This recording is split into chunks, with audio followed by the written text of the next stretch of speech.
The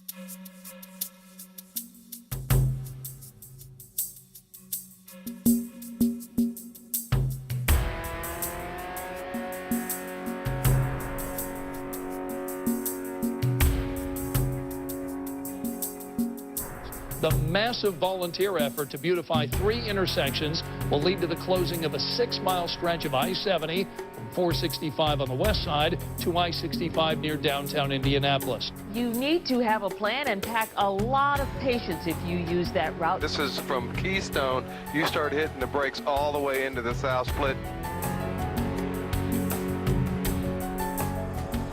A lot of people have talked about the pain of having to have the interstate shut for 12 hours. Imagine this place 12 months from now and 12 years from now, and then let's look back at that little 12-hour period, and let's see if it's worth it. In Indy, we called this a greener welcome.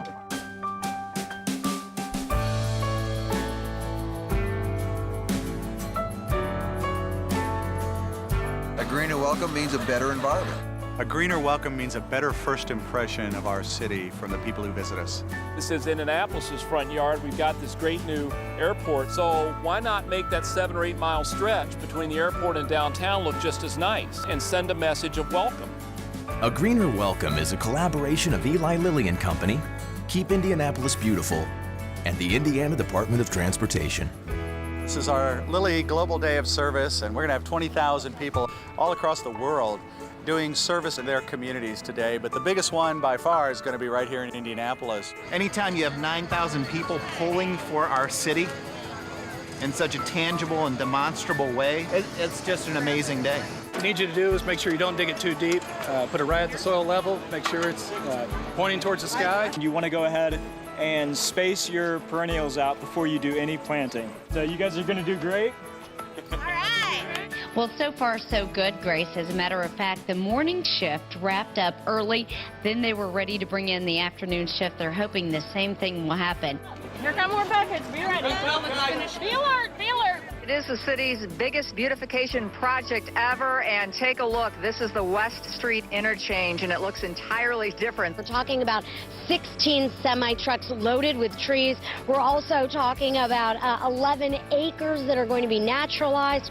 Also 206 dump truck loads full of mulch. It's like working in my own backyard and front yard, except it's a lot bigger and a lot steeper. Everybody pulling together, being able to help beautify the city, I think is just a really great thing. You have a big, long assembly line to make it go more quickly, theoretically. That's the plan. I have the opportunity to come out here on a day like today with beautiful weather, with all of my coworkers and colleagues to help the city, for a really worthwhile project, to take an area like this and really turn it into something special. That's what we're all about. This is an investment in Indianapolis shared by several companies.